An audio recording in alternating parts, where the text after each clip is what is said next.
Hi, welcome back to Miss Annette's Little Farm in the Big City.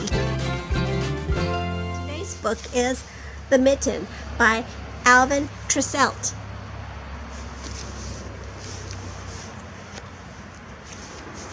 There's a lot of traffic today. It was the coldest day of winter, and a little boy was trudging through the forest, gathering firewood for his grandmother. "Bring back all you can find," the old woman had said, as she sat knitting a pair of mittens. "The north wind blows cold, and we must have a good fire to keep us warm."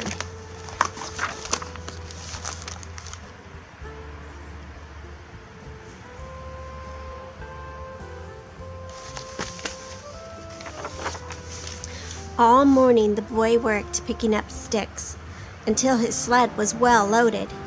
Then a very strange thing happened. Just as he picked up the last stick, he dropped one of his mittens in the snow. Now, how could a boy do this on the coldest day of winter? I'll never know, but that's the way my grandfather tells the story. Off he went with his load of wood, and the mitten was left lying on a snowdrift.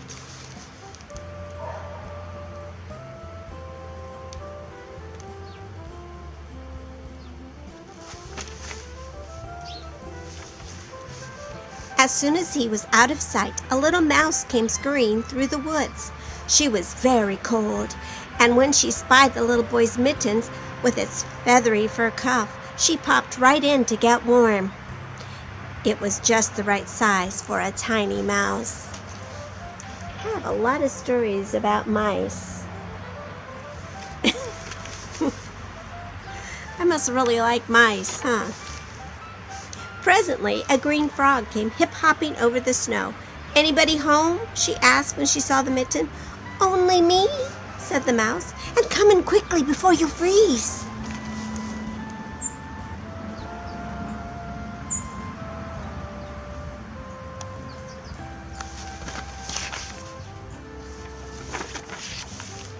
They had no sooner settled themselves snugly in the red wool lining when an owl flew by. "May I join you in that lovely mitten?" he asked. "If you mind your manners," replied the mouse, for owls always made her nervous. "And don't wiggle around too much," added the frog, "because it's a bit tight in here."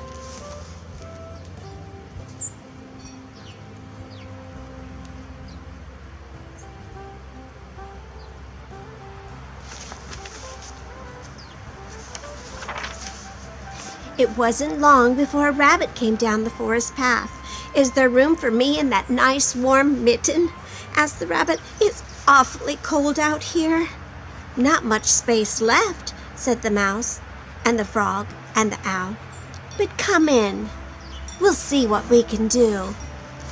Oh, nice.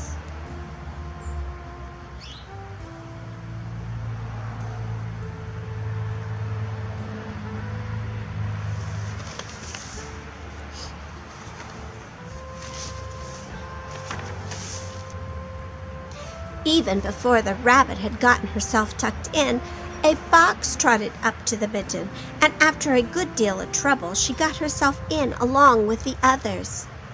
The mouse was beginning to think maybe she shouldn't have been so generous. But with the bitter wind cold outside, what else could she do?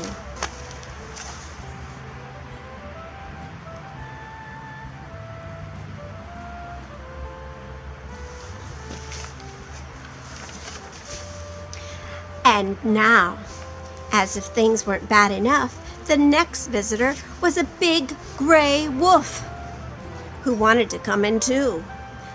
"I don't know how we'll manage it," said the mouse, "but we'll try." Everyone moved around a bit, and finally the wolf was squeezed into the mitten. It was very crowded by now, but at least it was warm.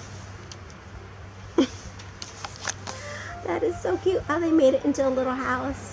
They put steps here and a little bird feeder or a little bell. So cute.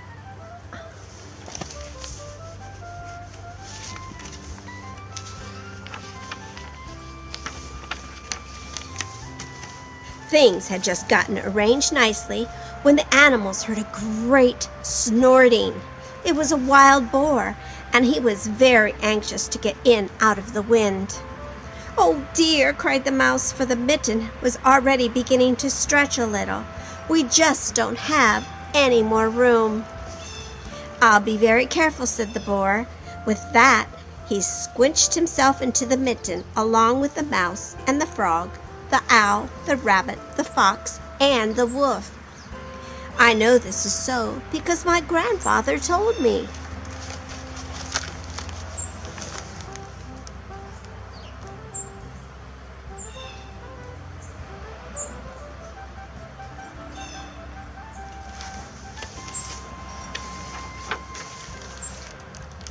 But the worst was yet to come.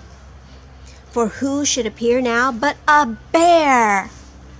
He was very big and very cold.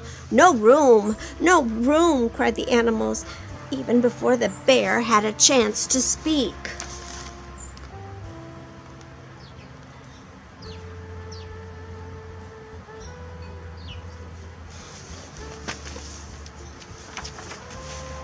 "Nonsense," said the bear. "There's always room for one more."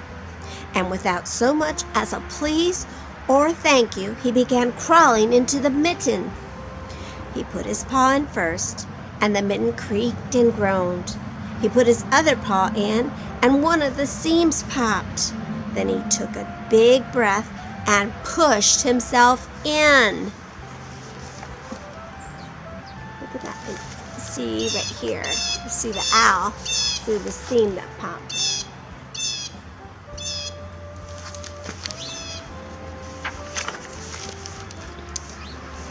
Now, while all of this was going on, along came a little black cricket. She was very old, and her creaky legs ached with the cold.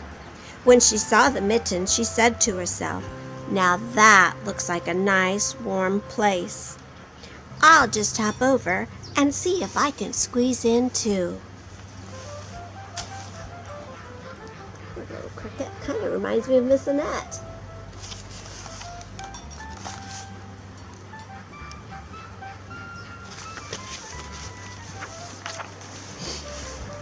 But ah me, that's all that was needed to finish off the poor old mitten. The cricket had no more than put her first scratchy foot inside when, with a rip and a snap, the stitches came apart. The old leather cracked and the soft red lining split in half, popping all the animals into the snow. Oh my.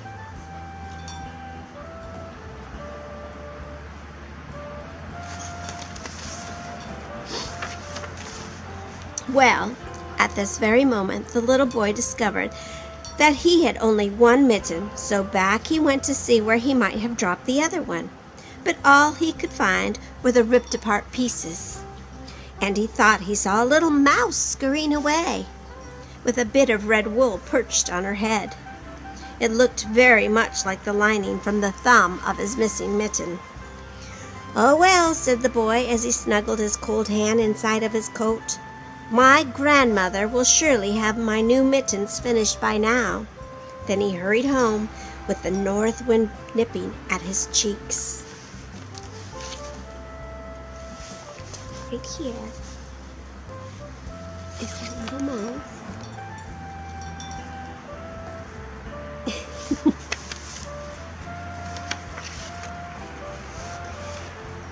And my grandfather says he never did know what really happened to his mitten.